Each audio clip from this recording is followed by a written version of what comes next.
الحمد للہ وحدہ والصلاة والسلام علی من لا نبی بعدہ۔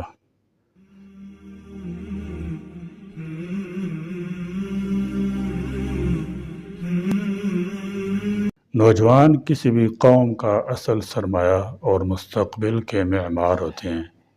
ان کی سوچ، جدوجہد، ولولہ ہی کسی ملت کی تقدیر کو روشن کرنے کی صلاحیت رکھتا ہے۔ اگر تاریخ کے اوراق پلٹے جائیں تو معلوم ہوگا کہ کسی بھی قوم کی عظمت اس وقت نمایاں ہوئی جب ان کے نوجوانوں نے اپنی توانائیوں کو تعمیری مقاصد کے لیے وقف کیا۔ علامہ اقبال رحمۃ اللہ تعالی علیہ نے ان کے مردہ دلوں میں امید کے چراغ روشن کیے۔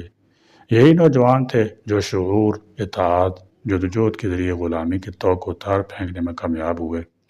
لیکن افسوس کہ آج کے نوجوان اس بلند معیار سے کوسوں دور نظر آتے ہیں۔ جدید دور کے چکاچوند نے ان کی بصیرت کو ماند کر دیا ہے۔ موبائل فون، سوشل میڈیا اور بے مقصد مشاغل نے ان کے ذہن دل کو پورا گندہ کر دیا ہے۔ یہ ٹیکنالوجی جو کبھی علم و حکمت کا ذریعہ بن سکتی تھی، آج ان کی زندگیوں کو جمود کی زنجیروں میں جکڑ چکی ہے۔ یہ نوجوان ہی ہے جو اپنے مضبوط ارادوں، بلند حوصلوں، نیک نیتوں کے ذریعے اس ملک کو ترقی کی راہ پر گامزن کر سکتے ہیں۔ مگر یہ تب ہی ممکن ہے جب وہ اپنی ذات کی اصلاح کریں، اپنی توانائیوں کو تعمیری کاموں میں لگائیں اور اپنی قوم ملت کے لیے جینا سیکھیں۔ نئی جنریشن تعمیری کاموں کا سوچے، بڑے اہداف سامنے رکھ کر بڑے منصوبے بنائے، اپنے اداروں کے لیے ٹیم ورک، فریم ورک بنائے۔ جب سب کچھ طے ہو جائے تو پھر ڈٹ کر کام کرے۔ ڈائری کے 365 صفحات پر لکھے گئے ایک ایک کام، ایک ایک منصوبے، ایک ایک مشن اور ایک ایک ہدف کی طرف بڑھتی چلے جائیں۔ ایک وقت آئے گا جب آپ خود دوسروں کے لیے مثالی نمونہ اور اعلیٰ رول ماڈل بن جائیں گے۔ پیچھے آنے والی نئی نسل آپ کو فالو کرے گی، آپ کی مثال کو سامنے رکھے گی، آپ کے طے کردہ گائیڈ لائن پر چلے گی، اسی طرح جہد مسلسل اور عمل پہ ہم کرے گی جیسے آپ نے کی ہے۔ وہ بھی آپ کے نشان منزل پر چلتے چلتے منزل پا لیں گے۔ آپ کی طرح وہ بھی امر ہو جائیں گے۔ وہ بھی تاریخ صفحات پر اپنا نقش چھوڑ جائیں گے۔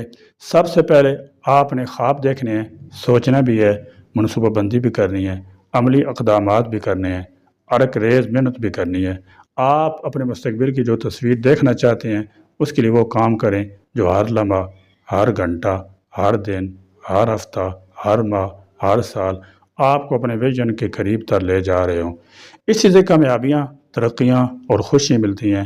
یہی ویژنری اور کامیاب لوگوں کی عادتوں میں سے ایک اہم ترین عادت تھی۔ سب محنت کرنے والے تھے۔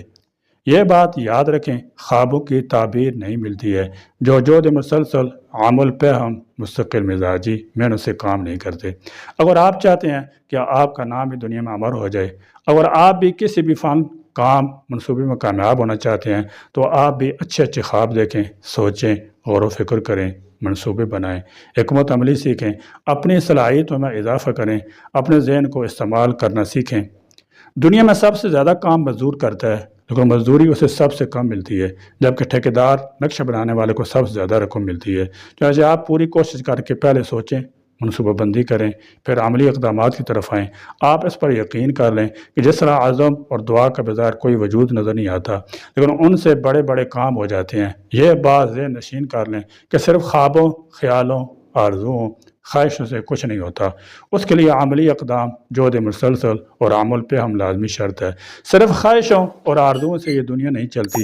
اس کے لیے کام کرنا پڑتا ہے، عمل کرنا پڑتا ہے، رسک لینا پڑتا ہے، اپنی جان خطرات میں ڈالنی پڑتی ہے، بلکہ بعض اوقات اپنی قیمتی جان قربان بھی کرنا پڑتی ہے۔ فطری طور پر ہر شخص ہر جگہ ہر کام میں کامیاب ہونا چاہتا ہے۔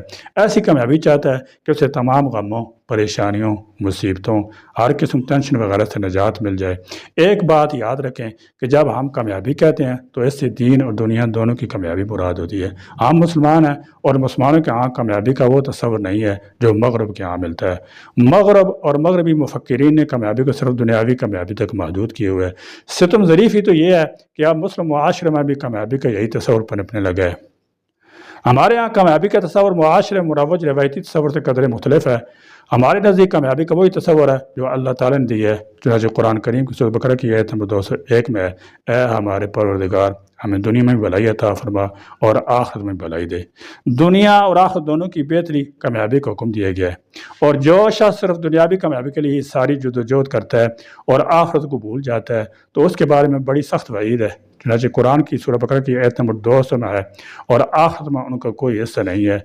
ایک تیسرا طبقہ بھی ہے جو اپنی نالائکی، کوتاہی، سستی، کمی، غفلت، لاپرواہی کی وجہ سے دنیا میں بھی کامیابی حاصل نہیں کر پاتا اور وہ آخرت کے لیے بھی توشہ تیار نہیں کرتا۔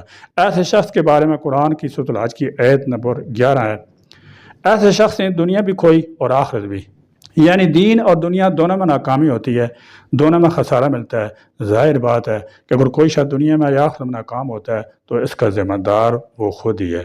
خالق کائنات نے تو ہر شخص کے لیے کامیابی ناکامی کے لیے اصول، ضوابط، قاعدے، فارمولے، اسباب وغیرہ بتا دیے ہیں۔